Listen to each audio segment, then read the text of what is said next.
அஸ்ஸலாமு அலைக்கும். முட்டாளுடன் விவாதிப்பென்பது கன்னத்தில் உட்காரும் கொசுவை அடிப்பது போன்றது.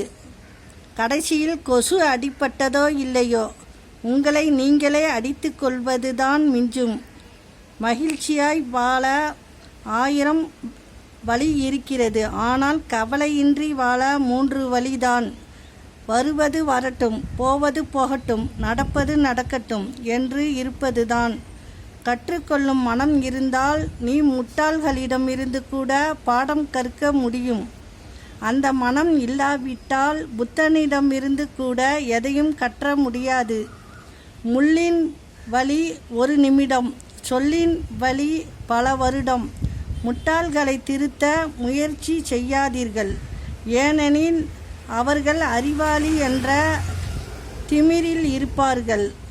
தவறுகள் மீண்டும் தவறுகளாகவே தொடர்ந்தால் அது தவறே அல்ல, அது அவர்களின் பழக்கம். தவறே செய்யாமல் வலிகளை அனுபவிக்க வேண்டி இருக்கிறது.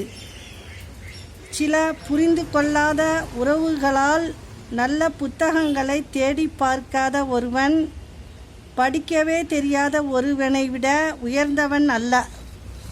அஸ்ஸலாமு அலைக்கும்.